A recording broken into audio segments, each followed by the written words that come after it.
Era quase meia-noite quando Luísa enfiou os pés descalços no barro úmido entre os pés de milho. O chão estava frio, não aquele frio leve de noite de maio que a gente sente e esquece, mas o frio que sobe pelos calcanhares, atravessa os tornozelos, trepa pela espinha e instala uma tremura que não é só de temperatura. É o frio do medo misturado com o frio da noite, e os dois juntos formam uma coisa que não tem nome, mas que quem já passou por isso reconhece na hora. A chuva era fina, daquele tipo de garoa que não cria poças, mas encharca tudo o cabelo, a blusa, a alma. As gotinhas picavam o rosto dela como alfinetes minúsculos, e ela não podia pensar em nada disso. Não podia parar para sentir, não podia hesitar.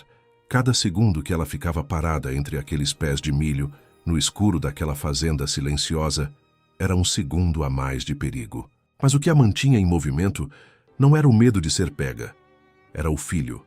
Davi tinha 5 anos. 5 anos e uma barriga que não havia recebido comida desde o meio-dia daquele mesmo dia. Ele estava lá, dormindo no quartinho fundo da pensão, enrolado numa manta fina sobre um colchonete que cheirava a mofo, com os cílios que fechavam pesados sobre as bochechas arredondadas de criança, que ainda não sabe que está passando por necessidade. E essa ignorância era ao mesmo tempo o presente mais belo que ele tinha, e a dor mais funda que ela carregava. Porque Davi dormia tranquilo sem saber, e ela estava ali sozinha na madrugada, dentro de uma fazenda alheia, com as mãos que tremiam e o coração que batia na garganta. As espigas estavam pesadas, cheiravam a coisa viva, a verde, a terra molhada, algo que parecia distante demais do pensão úmida onde ela morava. Ela colheu 3, só 3, porque 3 era o suficiente, porque 3 cabia dentro da blusa sem aparecer, porque 3 era o que um estômago de criança precisava para não acordar com cólica de vazio. Enrolou as espigas no canto da blusa desbotada, a mesma blusa que ela havia lavado e passado antes de sair, como se a roupa limpa fosse um escudo, uma forma de dizer ao mundo que ela ainda tinha dignidade, mesmo estando ali onde estava. Virou para correr. Foi aí que a luz aconteceu. O farol do caminhão varreu o milharal inteiro, numa fração de segundo, aquela luz crua e branca que não deixa sombra nem desculpa, que ilumina tudo ao mesmo tempo, que transforma qualquer pessoa num alvo. E Luísa ficou parada, congelada no meio dos pés de milho molhados, iluminada como animal encurralado no meio da estrada. As espigas no canto da blusa, o rosto branco de susto, os pés descalços no barro. Se você já sentiu que o chão sumiu debaixo dos seus pés num momento em que você só estava tentando sobreviver, deixa um like nessa história, porque o que aconteceu depois dessa noite vai mudar a forma como você enxerga a bondade humana. Luísa tinha 27 anos, cabelos escuros presos com um elástico de borracha que ela havia encontrado no chão da rua numa tarde de quarta-feira, quando ainda morava na outra cidade. Mãos que carregavam as marcas invisíveis de anos e anos lavando roupa alheia. Aquela aspereza que não é feiura, é trabalho. Aquela pele ressecada nas juntas dos dedos que conta uma história de bacias, de água fria, de sabão em pedra, de manhãs que começavam antes do sol. Mãos que tinham descascado mandioca em cozinhas que nunca foram dela, que tinham engraxado o chão de patroa, que nem sabia o seu nome direito, que tinham servido prato em bar que fechou e deixou a conta em aberto. Era bonita de um jeito que ela própria nunca percebeu. Aquela beleza que a pobreza cobre com cansaço, mas que não some de verdade, que aparece nos olhos quando ela ri sem querer, que existe na linha do queixo, no jeito que os cabelos ficavam quando escapavam do elástico e caíam na frente do rosto. Uma beleza que pedia passagem pelo cansaço, que se recusava a desaparecer completamente, mesmo quando a vida fazia de tudo para apagar. Ela havia chegado àquela cidade do interior de Minas Gerais há 6 meses. Não tinha chegado, tinha escapado. Porque chegar pressupõe que você escolheu o destino, que planejou, que fez as malas com calma. O que Luísa fez foi diferente. Ela reuniu o filho de 4 anos e meio, uma mochila com 3 conjuntos de roupa, a certidão de nascimento de Davi e a dignidade endurecida que restou depois de 2 anos vivendo com um homem que havia prometido amor e entregado pancada. Não era uma história nova. Era a história mais velha do mundo, repetida em variações infinitas, em casas de todo tipo, em famílias de todo tipo, na cidade e no interior, com homens de todos os feitios. A história de uma mulher que acreditou porque precisava acreditar, que ficou porque tinha filho pequeno, que foi embora quando entendeu que ficar seria a própria ruína. Ela saiu numa madrugada de novembro, quando Davi ainda dormia. Colocou o filho nos braços, a mochila nas costas, fechou a porta sem fazer barulho e caminhou até a rodoviária com os próprios pés. Comprou uma passagem com o dinheiro que havia escondido durante 6 meses, R$ 50, guardados aos poucos. Às vezes R$ 2, às vezes 5, dentro do forro da bolsa que ele nunca abriu. R$ 50 eram uma passagem e algum troco. Algum troco era o início de tudo. A cidade onde ela chegou era pequena, do tipo que tem praça com coreto, mercadinho na esquina, boca de fumo no fim da rua e gente que te conhece antes de você se apresentar.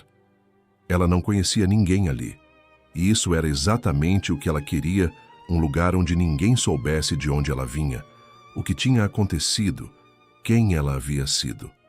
Trabalhou onde conseguiu.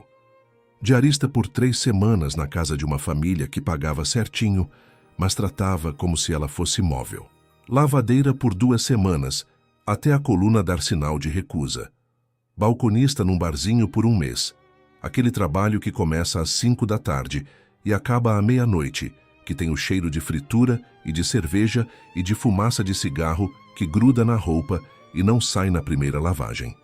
Mas o dono fechou. Disse que as contas não fechavam, disse que ia embora para a capital, disse que sentia muito. O aluguel do quartinho da pensão atrasou. Atrasou 1 semana, depois 2, depois virou 1 mês. A dona da pensão, uma senhora de 60 e poucos anos com cabelo tingido de preto e modos de gente que nunca precisou pedir favor, começou a aparecer no corredor com aquele olhar que não precisava de palavras. O olhar que diz: eu sei que você deve e você sabe que eu sei. A geladeira foi esvaziando como água que evapora. Aos poucos, sem hora marcada, até a manhã em que ela abriu e não havia nada ali dentro que pudesse virar refeição. Uma cebola. Uma colher de farinha no fundo do pote. Sal.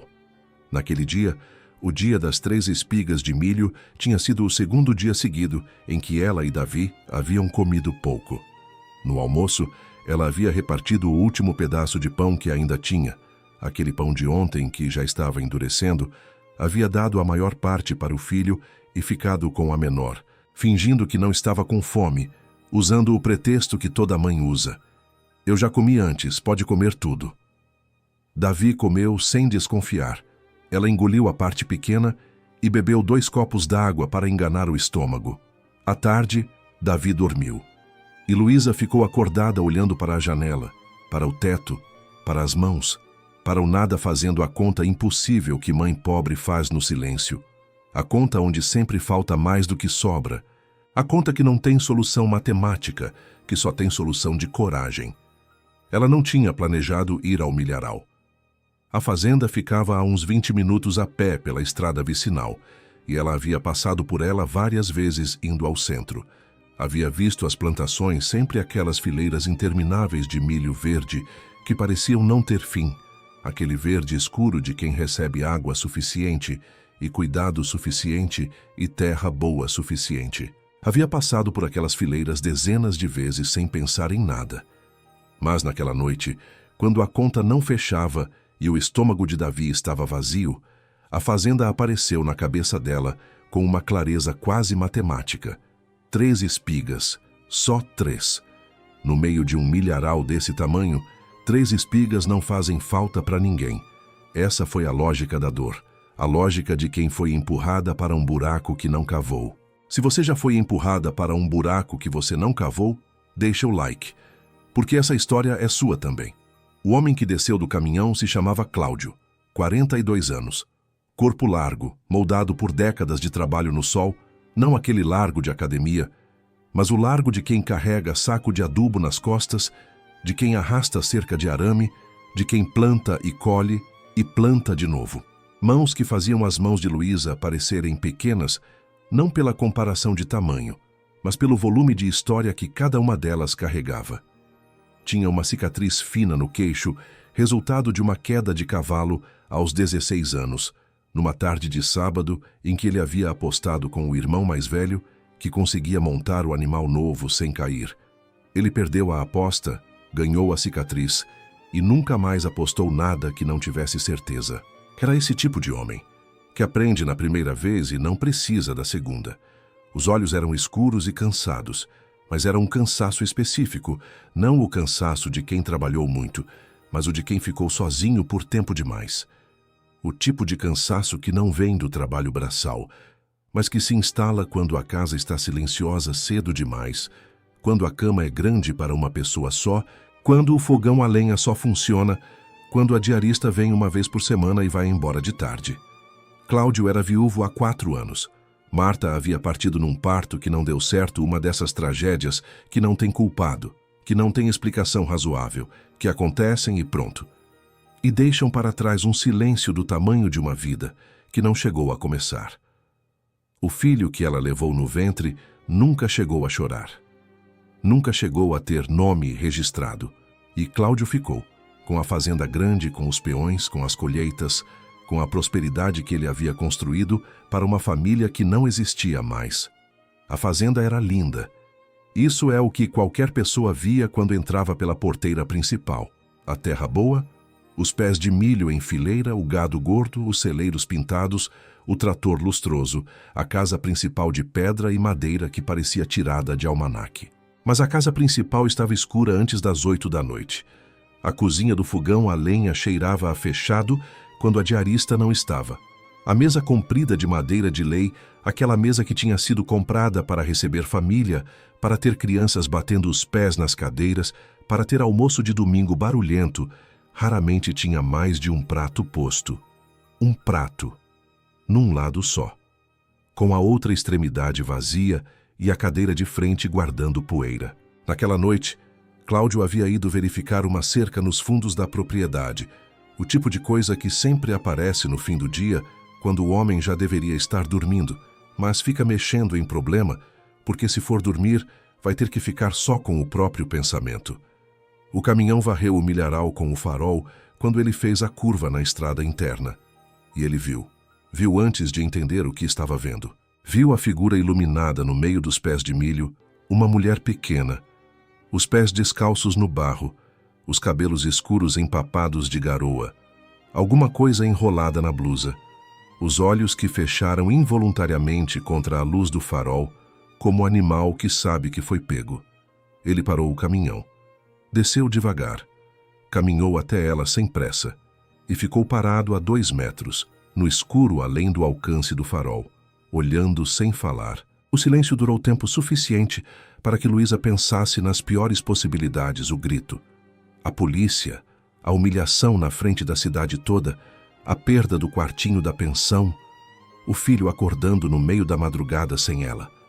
Tudo isso passou pelos olhos dela em segundos, e ela ficou firme do jeito que as pessoas ficam quando não tem mais para onde ir, com o queixo levantado e os ombros tensos, e as lágrimas que não vão cair porque chorar agora seria a última derrota. Cláudio ficou olhando para ela, para as espigas enroladas na blusa, para os pés descalços no barro, para as mãos que tremiam de frio ou de medo, ou das duas coisas ao mesmo tempo.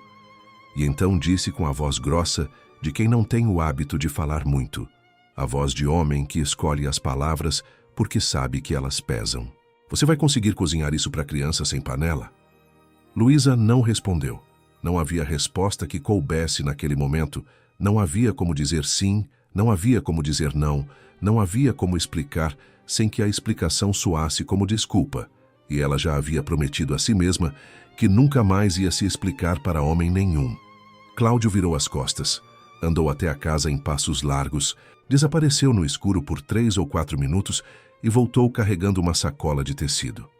Colocou no chão diante dela, sem cerimônia, sem discurso, sem aquele jeito de quem está fazendo favor que precisa ser reconhecido e agradecido na hora certa. Colocou no chão e se afastou um passo para dar espaço. Dentro da sacola, Mais espigas 6, 7, espigas grandes e pesadas. Um pedaço de queijo meia cura enrolado num pano branco. 2 ovos embrulhados em palha. Uma caixinha de fósforos. Amanhã cedo tem vaga de cozinheira aqui, disse ele virado de lado, olhando para a cerca e não para ela. Se quiser, aparece. E voltou para o caminhão. Ligou o motor, saiu pela estrada interna sem olhar para trás. Luísa ficou parada no meio do milharal molhado por 1 minuto inteiro, a sacola nas mãos. A chuva fina continuando a picar o rosto, os pés afundando lentamente no barro. Não entendia o que havia acontecido. Não no sentido prático ela entendeu os fatos, entendeu a sacola, entendeu a oferta. O que ela não entendia era a ausência de cobrança, a ausência do preço. Porque na vida dela, na vida que ela havia vivido até ali, gentileza sem preço não existia. Gentileza sempre vinha com alguma conta, com algum olhar, com algum favor que seria cobrado mais tarde, no momento mais inconveniente. E aquele homem havia chegado, havia dado. Havia ido embora e não havia pedido nada. Ninguém havia feito isso por ela antes. Não assim. Não no escuro de uma noite fria, sem público, sem testemunha, sem nenhuma razão, além de ver que uma pessoa precisava. Se essa cena tocou o seu coração, se inscreve no canal e ativa o sininho. Tem muitas histórias como essa esperando por você aqui. No dia seguinte, Luísa apareceu antes das 6 da manhã. Ela havia dormido pouco, mas havia dormido. Com Davi ao lado, barrigão satisfeito de milho cozido e ovo mexido, ela havia conseguido fechar os olhos por algumas horas, com o tipo de paz que vem quando a urgência mais imediata passou, quando o filho está alimentado, quando a conta mais impossível foi, por um milagre inexplicável, adiada. Acordou antes do filho, tomou banho com água fria do chuveiro da pensão, vestiu a roupa mais apresentável que tinha, amarrou o cabelo com o elástico de borracha, olhou para o espelho por 1 segundo e foi. Chegou à porteira da fazenda com Davi dormindo no colo. O menino havia acordado no caminho, resmungado um pouco e caído de novo no sono apoiado no ombro dela, com um jeito específico de criança que confia completamente em quem está carregando. Os sapatos dela eram furados, o couro do bico havia se separado da sola do pé direito. E ela havia remendado com um cadarço que não era do par, um cadarço azul num sapato preto. Aquele detalhe que quem não passa por isso nunca percebe, mas que quem vive assim sabe de cor. Cláudio estava no curral quando ela chegou. Viu-a vir de longe pela estradinha de terra, com o menino no colo e o jeito de quem chegou com hora marcada. Não disse nada sobre a noite anterior. Não perguntou o nome do menino de imediato. Não fez discurso, não explicou regras. Levou-a até a cozinha. Uma cozinha grande, de fogão a lenha com 4 bocas, despensa funda, pia de pedra, janela que dava para o quintal onde as galinhas andavam entre os pés de erva cidreira, e foi embora trabalhar. Ela ficou sozinha na cozinha. Olhou em volta por um momento. Viu a gordura acumulada no fundo da frigideira que alguém havia esquecido em cima do fogão. Viu a prateleira com potes de tempero que estavam abertos e cujas tampas não fechavam direito, deixando o cheiro de cominho e pimenta misturado com poeira. Viu o pano de prato dobrado, mas já amarelado de tanto uso sem fervura. Viu a mesa com as marcas de dezenas de copos quentes sem porta-copos, de um descuido acumulado que não é desleixo, mas solidão, porque casa com gente dentro lembra de limpar o que suja, e casa onde só uma pessoa está acostumada a ficar, passa a não perceber mais o acúmulo. E então, com Davi acordado e instalado num canto com 2 palitos de madeira que ele havia encontrado no chão e estava usando como carrinho imaginário, Luísa começou a trabalhar. Fez feijão com linguiça defumada, encontrou a linguiça na despensa, pendurada num ganchinho, aquela linguiça caseira que os fazendeiros do interior guardam assim, que perfuma a cozinha só de desembrulhar. Fez arroz soltinho com o ponto certo de sal. Refogou couve com alho e azeite de oliva que ela achou no fundo de uma prateleira, meio esquecido. E fez o bolo. O bolo de fubá foi por intuição, ela havia visto o saco de fubá bem cheio na despensa. Havia ovos frescos no galinheiro, havia leite na geladeira, havia manteiga. E havia aquele impulso de cozinheira de mão cheia que sabe que uma casa sem cheiro de bolo no forno é uma casa que ainda não acordou de vez. Ela misturou, temperou, colocou na forma untada, enfiou no forno do fogão a lenha e esperou.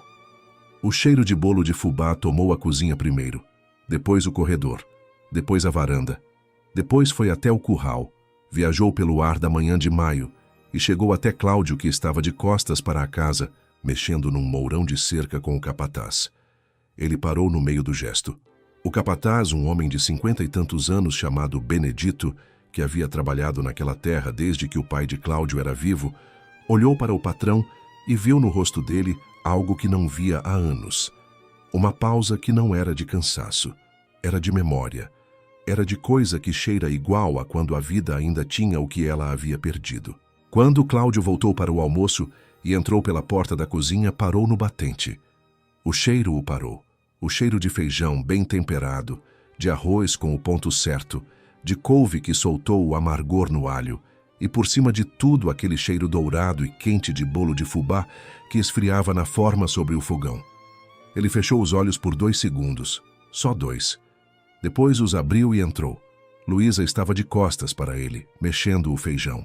Fingiu não ver a parada no batente. Fingiu não ter percebido os 2 segundos de olhos fechados. Não disse nada porque havia coisas que não precisavam de comentário, que existiam melhor no silêncio, que viravam menores se a gente falasse nelas. "Tá pronto", ela disse sem virar. "Pode sentar." Ele sentou. Davi olhou para aquele homem grande na cadeira e disse, com a voz séria de criança de 5 anos que está muito ocupada sendo sério: "O nome do seu cachorro é Farofa." Cláudio olhou para o menino.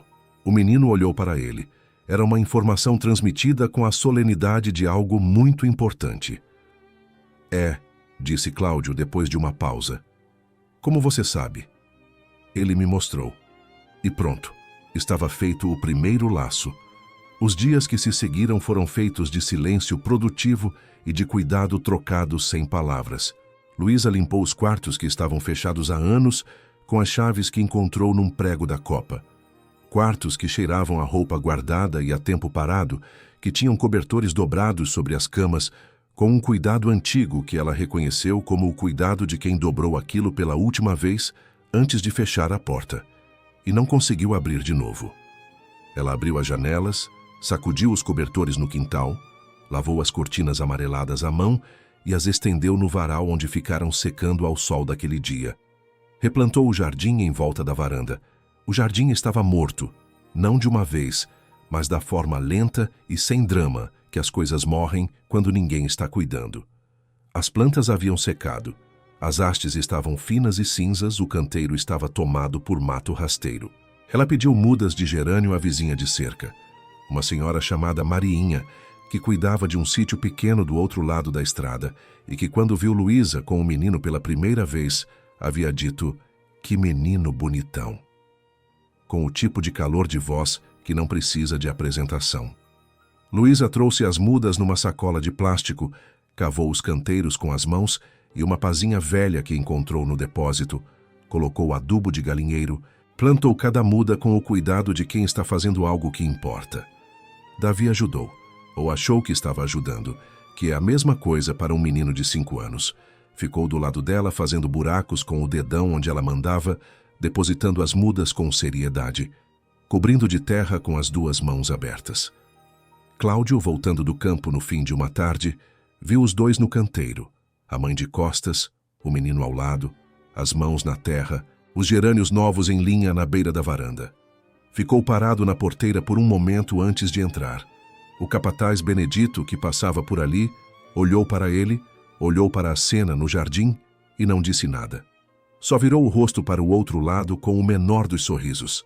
Sem que ninguém pedisse, sem aviso, sem bilhete, Cláudio mandou consertar o telhado do quartinho onde Luísa e Davi dormiam. Chamou o pedreiro da cidade numa tarde em que os 2 haviam ido ao mercado, e quando eles voltaram, havia telhas novas, onde antes havia o buraco que deixava goteira na chuva forte.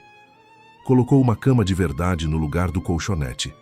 Cama com estrado de madeira, colchão que não afundava no meio, travesseiro com fronha limpa, e deixou uma manta nova dobrada no pé da cama, uma manta grossa de lã, daquelas que custam dinheiro de verdade, naquele tom de vinho escuro que aquece de longe só de ver. Sem bilhete, sem explicação. Ela entendeu a linguagem daquilo. Não precisou de palavras. Havia uma gramática inteira de cuidado que não passa pela fala, que existe em ação e em presença e em coisas colocadas no lugar certo na hora certa, sem que ninguém peça. Ele estava dizendo à sua maneira que ela podia ficar, que ela tinha valor ali, que aquele espaço era dela também, que o quartinho não era um depósito de empregada, era um quarto. Davi começou a chamar o cachorro Farofa de meu cachorro. O cachorro velho concordou com essa mudança de dono sem objeção alguma e passou a dormir debaixo da janela do quartinho toda a noite. Os peões da fazenda, aquela meia dúzia de homens de todas as idades que havia, do velho Benedito ao mais novo que tinha 18 anos e se chamava Juninho, adotaram o menino como mascote do lugar sem votação e sem deliberação. Simplesmente aconteceu. Na hora do almoço, Davi ficava na mesa dos peões e ouvia histórias, e os peões contavam histórias como se o menino fosse a melhor plateia que tiveram. Chamavam ele de moço. Ô moço, você quer mais arroz? E Davi ficava roxo de orgulho com a palavra. Luísa, pela primeira vez em anos, dormiu fundo. Não o sono raso de quem dorme com um ouvido aberto, sempre esperando barulho. O sono completo, aquele que só vem quando o corpo entende que está seguro, que não precisa ficar de guarda, que pode descansar de verdade. Me conta de qual cidade ou estado você está assistindo essa história. Quero saber quem está junto nessa aqui nos comentários. As semanas foram passando com o ritmo lento e constante das fazendas, o sol que sobe e desce sobre os mesmos campos, as refeições que se repetem com pequenas variações, o trabalho que se encerra e recomeça. E dentro desse ritmo, entre uma panela e outra, entre uma horta e uma varanda e uma tarde de chuva, alguma coisa foi crescendo. Não era uma coisa com nome. Não tinha data para começar, não tinha momento de revelação. Era mais o jeito que ele passou a ir para o almoço 5 minutos mais cedo do que precisava. Era o jeito que ela guardava o pedaço de bolo de fubá, que ele preferia o da beirada, mais tostadinho sem que ele tivesse pedido. Era a conversa que começava sobre o clima e durava até depois do café, com Davi já adormecido no colo de um ou de outro. Era um silêncio que havia mudado de qualidade, deixado de ser o silêncio de dois estranhos educados e virado o silêncio de duas pessoas que estão confortáveis juntas, que não precisam preencher todo o ar com palavras para se sentir bem ali. Cláudio havia aprendido que ela gostava de café mais fraco que o dele e passou a fazer 2 copos com proporções diferentes.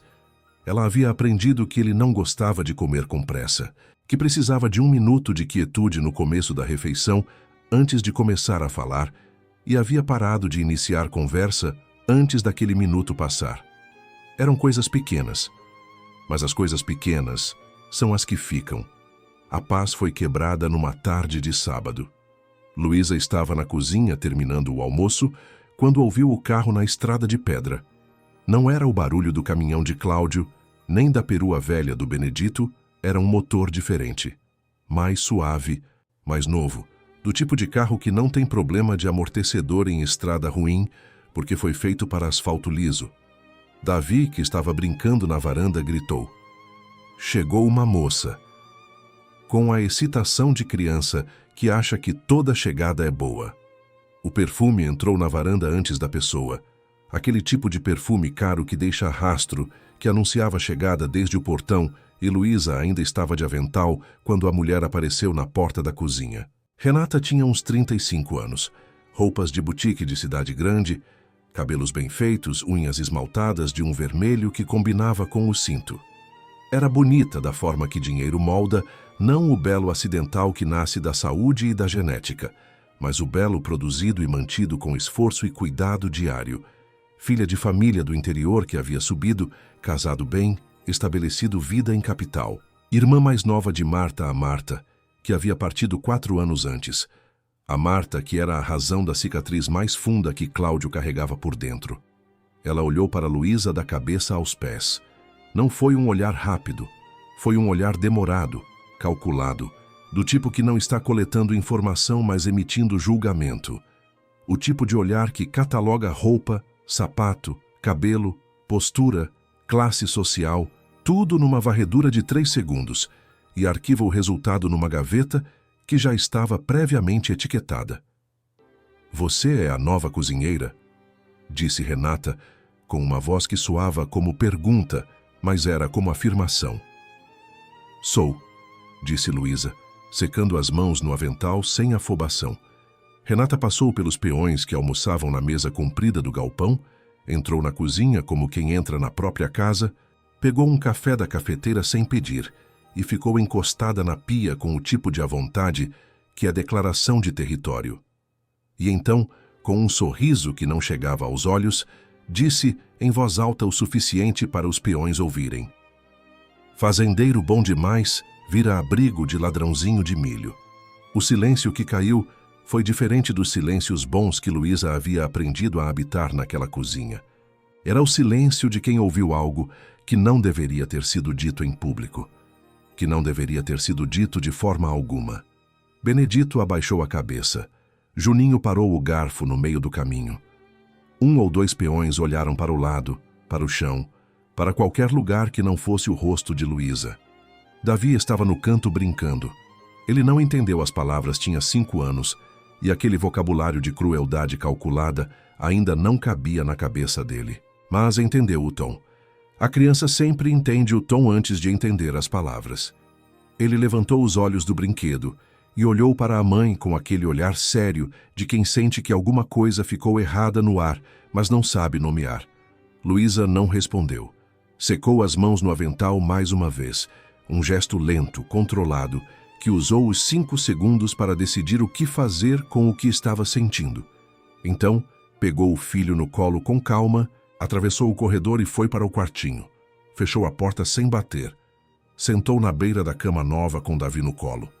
Apertou o menino 1 segundo a mais do que estava planejando. Ele ficou quieto, sentindo sem entender. Cláudio estava no campo quando aconteceu. Quando voltou, Benedito, que não era homem de fofoca, mas era homem de lealdade, foi até ele com passos medidos e contou o que havia sido dito. Cláudio ouviu em silêncio até o fim. Depois foi até a sala onde Renata tomava café e folheava uma revista com o ar de quem acabou de fazer nada de especial. Ele ficou parado na porta da sala por um momento. "Esta é a última vez", disse ele com a voz quieta de quem só fala uma vez, do tipo de voz que não precisa de volume para pesar. "Que você entra nessa cozinha sem ser convidada." Renata levantou os olhos da revista. Encontrou no rosto dele algo que ela não havia esperado encontrar.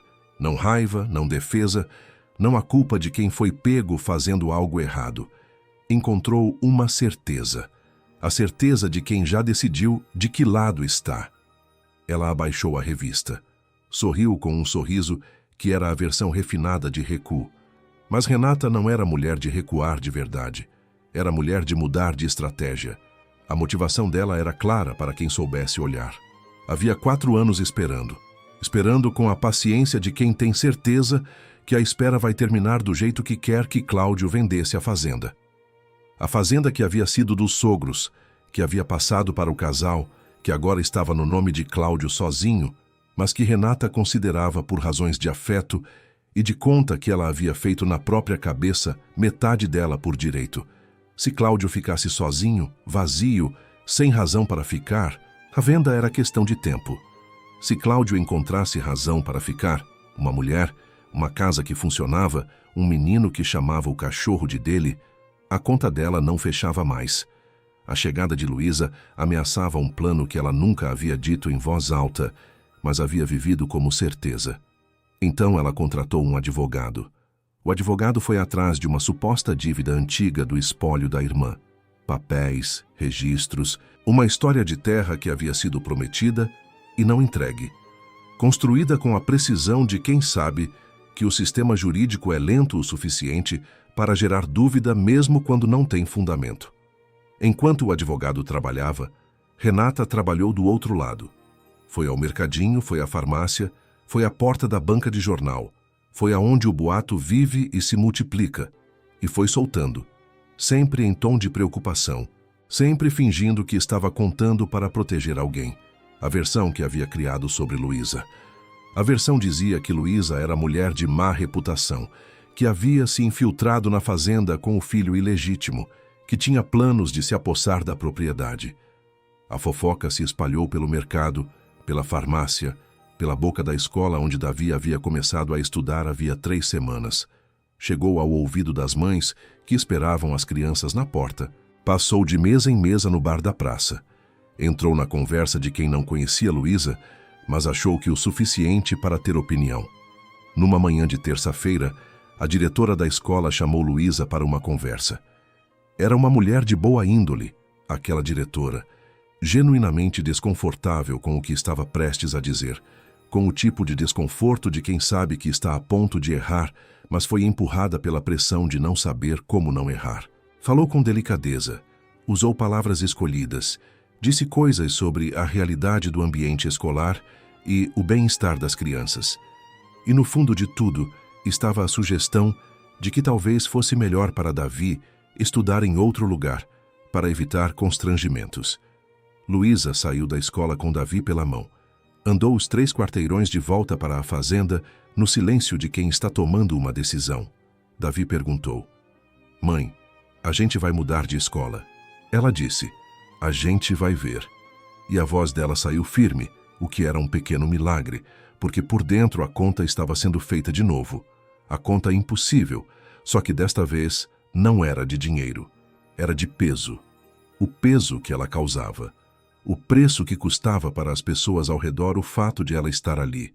Se você já abriu mão de algo por amor e ninguém te viu fazer isso, dá o like, porque essa história é para você. Ela esperou Davi dormir. Esperou com a paciência que ela havia aprendido ao longo de anos. A paciência de mãe que sabe que o filho não dorme. Enquanto sentir que a mãe está com alguma coisa pesando, então você senta, conta a história, canta baixinho se precisar, espera o corpo pequeno afundar no colchão e a respiração virar aquela respiração funda e cadenciada de sono de verdade. Davi dormiu. Ela ficou ainda mais uns 5 minutos sentada na beira da cama, olhando para o rosto dele à luz da lamparina baixa, olhando para o jeito que os cílios ficavam na bochecha, para a boca que ficava levemente aberta, para as mãos que seguravam o lençol no sono, como se fosse alguma coisa importante. 5 anos. 5 anos de vida que não havia pedido para nascer no meio de uma história difícil, que havia chegado ao mundo e estava vivendo tudo aquilo. A pensão, a fome, o barro de madrugada, a escola nova, os peões que chamavam de moço, com a graça tranquila de quem não tem categoria para o peso da própria história. Depois, ela foi para a cozinha, acendeu a luz fraca, sentou na mesa, pegou o caderno de Davi, aquele caderno de caligrafias que a professora havia mandado para ele praticar em casa, com as linhas pontilhadas e os espaços para escrever, e abriu numa página em branco do meio. Pegou o lápis e escreveu. Escreveu com letra caprichada, mais caprichada do que a letra dela era no dia a dia, com aquele cuidado de quem sabe que está escrevendo algo que vai ser lido por alguém que merece a melhor versão da sua caligrafia. Escreveu devagar, parando às vezes, recomeçando, escolhendo cada palavra como se cada palavra fosse a única que cabia naquele lugar. Ela disse que ele havia feito por ela mais do que qualquer outra pessoa em toda a sua vida. Não com palavras, não com discurso, mas com uma sacola de tecido deixada no chão de um milharal na madrugada, com uma cama nova onde havia colchonete, com o telhado consertado sem que ela pedisse, com os olhos fechados por 2 segundos na porta da cozinha, quando o cheiro de bolo de fubá encheu a casa de novo, com cada gesto que havia dito sem falar. Você tem valor aqui. Disse que ela nunca iria esquecer. Disse que havia uma conta que ela nunca conseguiria pagar e que carregaria isso pelo resto da vida como uma das poucas dívidas boas que a existência impõe. E então, disse o que estava custando mais para escrever, que ela não podia ser a razão pela qual a terra dele virasse processo, que ela não podia ser a razão pela qual o nome dele virasse fofoca na boca de quem não merecia falar sobre ele, que ela não podia ser o motivo pelo qual a paz que ele havia construído depois de 4 anos de solidão aquela paz dura e tímida e recém-nascida, que ainda estava aprendendo a existir, fosse destruída por uma briga que não era dele. Você merece o que plantou, ela escreveu no fim. Que o que você plantou continue crescendo sem mim no meio. Dobrou a carta. Colocou em cima da mesa da cozinha, ao lado do saleiro de barro que ela havia limpado centenas de vezes, que havia aprendido a usar com a medida certa, que havia se tornado parte do movimento dela naquela cozinha, de um jeito que só a gente que cozinha no mesmo lugar todo dia entende. Olhou para o saleiro por um segundo. Depois foi arrumar a mochila de Davi no silêncio da madrugada. Foi aquele tipo de arrumar que dói mais do que qualquer discussão. Porque era silencioso. Porque era definitivo. Porque ela ia dobrando a camisetinha do menino com o mesmo cuidado de sempre, ia colocando a troca de roupa, a escova de dentes, o desenho que ele havia feito na escola e que ela guardava em tudo que era mochila. E sabia que cada dobra era uma despedida de um lugar que havia começado timidamente a parecer casa.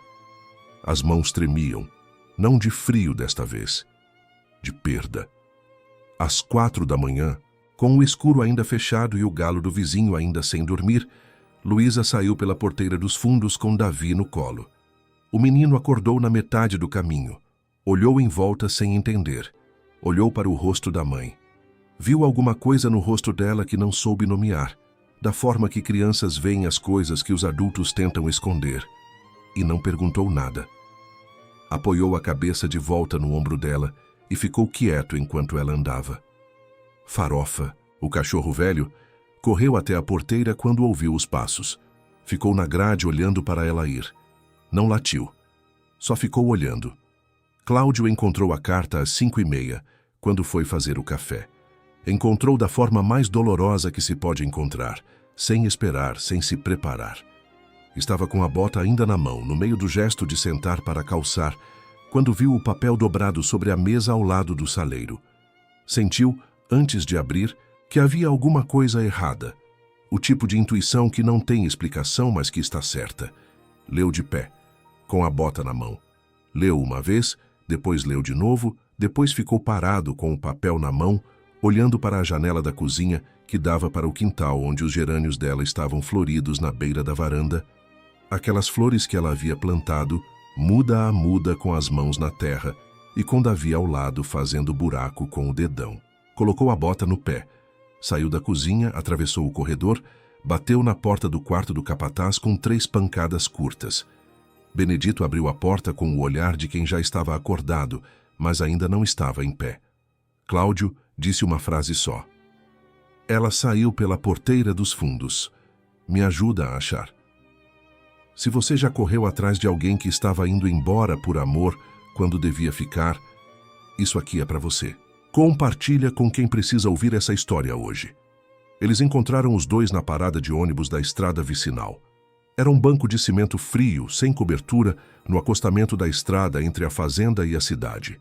Luísa estava sentada com Davi adormecido de novo no colo, enrolado no agasalho dela, a mochila ao lado no banco.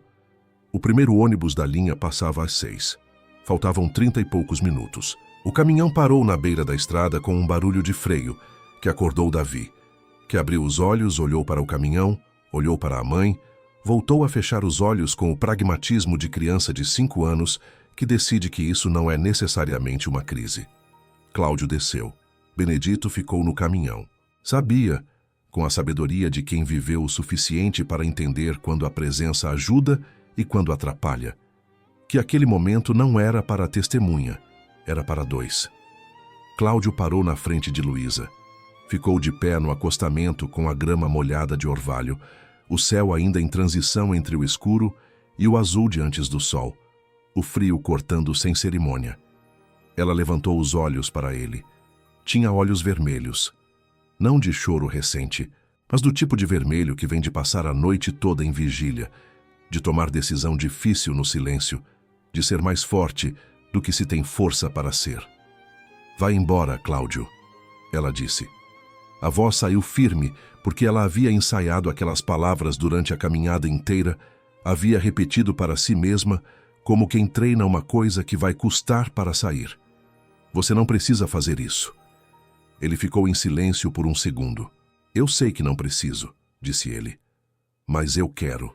E então, na frente do capataz que fingiu não ver do caminhão, na frente do frio que cortava a madrugada, na frente de Davi, que havia reaberto os olhos com os olhos grandes e sonolentos de quem está tentando entender o que está acontecendo, Cláudio ajoelhou, um joelho na terra batida da estrada vicinal, no acostamento de uma rodovia do interior de Minas, com o céu começando a clarear por cima dos morros e os grilos ainda cantando na beira do mato. Aquele homem de 42 anos, corpo largo, mãos de fazendeiro, cicatriz no queixo, ajoelhou na terra como se a terra fosse o único altar que ele conhecia e o único altar que tinha serventia. Tirou do bolso da calça de trabalho um anel. Ouro simples, sem pedra, o tipo de anel que é beleza pela matéria e não pelo adorno. O anel de sua mãe, que havia passado as mãos da mãe para as dele no dia em que ela partiu, dizendo que era para guardar para a pessoa certa. Olhou para Luísa. Ela olhou para o anel. As mãos dela apertaram mais o filho que dormia no colo. Eu não tenho discurso bonito, disse Cláudio, e a voz saiu com aquela aspereza de homem que não foi ensinado a falar de sentimento, mas que está falando porque não tem outra forma de dizer o que precisa ser dito. Tenho uma fazenda que voltou a cheirar a comida quente. Tenho um jardim que voltou a ter flor. Tenho um menino que chamou meu cachorro de dele. Parou um segundo. Olhou para Davi, que olhava de volta com os olhos arregalados e sérios de criança que está tentando entender se está sonhando. Fica comigo. Luísa ficou olhando para ele por um tempo que não tinha medida, olhando para aquele homem ajoelhado na terra fria da estrada vicinal, com o anel da mãe na mão, com o rosto que não estava pedindo por fraqueza, mas por escolha, a diferença enorme entre os dois, que ela havia aprendido na vida difícil a distinguir com precisão. As lágrimas que ela havia guardado durante a caminhada inteira, durante a noite de dobrar roupas e de escrever carta com letra caprichada, durante a decisão mais difícil que ela havia tomado desde aquela outra madrugada em que havia saído de uma cidade com o filho no colo e R$ 50 no forro da bolsa. Aquelas lágrimas encontraram finalmente o caminho. Não de tristeza, de uma coisa que não é o oposto da tristeza, mas que existe no mesmo lugar dela, que às vezes parece a mesma coisa, até você perceber que é diferente. Alívio, gratidão. Aquela sensação de quando o peso que você carregou por tanto tempo é colocado no chão e você percebe que os ombros doem, que sempre doeram, que você só havia parado de perceber. Ela colocou a mão direita na dele, que segurava o anel. Ele ficou um segundo olhando para as mãos das duas, a mão dela sobre a mão dele. As marcas de trabalho das duas, as histórias diferentes das duas, convergindo naquele anel que havia esperado pelo momento certo. Fica, disse ela. E aquela palavra única foi a resposta mais completa que ela havia dado em anos. O casamento foi pequeno, do jeito que os melhores casamentos são. Na varanda da fazenda, numa tarde de domingo de julho, com o céu limpo e a luz dourada que o inverno mineiro produz quando não tem nuvem. Aquela luz que pega de lado, que faz tudo parecer mais nítido, que arranca dourado até do ordinário. Os peões ficaram de um lado, duas vizinhas e a Mariinha do sítio do outro lado da cerca ficaram do outro lado. O padre da cidade, que era padre desde antes de Cláudio nascer, e que havia batizado Davi numa tarde de março, com aquela rapidez característica de padre do interior, chegou com um livro debaixo do braço e um ar de quem faz isso sem pressa. Luísa usou um vestido de tecido floral que ela mesma havia costurado num domingo de tarde. Florido, mas simples, na medida certa entre o bonito e o que cabe nela. Naquele jeito dela de fazer as coisas com o que tem, sem que pareça que falta. Estava com o cabelo solto pela primeira vez desde que chegara à fazenda. Cabelo escuro e comprido, caindo sobre os ombros, com aquela beleza que a pobreza tenta cobrir e que não some de verdade. Davi levou as alianças numa almofada de veludo vermelho que Benedito havia guardado do casamento do próprio filho. Havia mais de 10 anos. O menino caminhou pela varanda com uma seriedade que arrancou riso e lágrima ao mesmo tempo, de todo mundo que estava olhando. A língua presa entre os dentes de concentração, os passos medidos, a almofada segurada com as duas mãos, como se o mundo inteiro dependesse de ele não deixar cair. Renata tentou contestar. Contratou advogado para impugnar a união, levantou a questão da suposta dívida, enviou carta registrada para o cartório. Mas o advogado de Cláudio, um rapaz jovem da cidade grande que havia sido contratado pelo próprio Benedito, que conhecia o filho do advogado que conhecia esse rapaz, apresentou em juízo os documentos que provavam que a suposta dívida havia sido construída sobre papel que não existia. O juiz arquivou em 2 dias. A cidade que havia espalhado a fofoca, que havia deixado o boato circular pelo mercadinho e pela boca da escola e pelo banco da praça, assistiu em silêncio ao carro de Renata, sumindo pela estrada principal numa tarde de segunda-feira. Silêncio do tipo que não é paz, é vergonha. A vergonha coletiva de quem ajudou a construir mentira sobre pessoa que não merecia. Ninguém disse isso em voz alta, mas a diretora da escola, na semana seguinte, foi pessoalmente até Luísa dizer que havia um lugar para Davi na turma de 1º ano a partir de segunda-feira. Sem explicação, sem cerimônia, só o gesto. E às vezes o gesto é o suficiente. O jardim estava florido. Os gerânios que Luísa havia plantado, muda a muda em maio, eram em agosto, uma linha intensa e viva de vermelho e rosa na beira da varanda. Aquele tipo de flor que quanto mais você corta, mais ela volta, que parece ter decidido que ali é o lugar dela e não vai embora. Cláudio havia ampliado o canteiro sem avisar, numa tarde em que ela estava no mercado, que ela havia voltado para encontrar o dobro do espaço plantado com as mudas novas que ele havia ido buscar na marinha. "Você foi lá pedir muda?" ela perguntou. "Fui." "Você conhecia a Marinha?" "Conheço desde que tenho 6 anos." Ela ficou olhando para ele com aquele olhar que guarda riso para depois. "E você nunca me contou isso." "Você não perguntou." O fogão a lenha estava sempre aceso. A cozinha que havia cheirado a fechado por anos, cheirava agora a tempero, a café. A coisa que cozinha devagar em fogo baixo, ao pão de queijo que Luísa havia aprendido com a Mariinha e que saía todas as manhãs às 6, sem exceção, para o café da fazenda inteira. Os peões sabiam que às 6 o pão de queijo estava pronto e organizavam o trabalho da manhã em torno disso. Davi começou a 2ª série sem tropeço.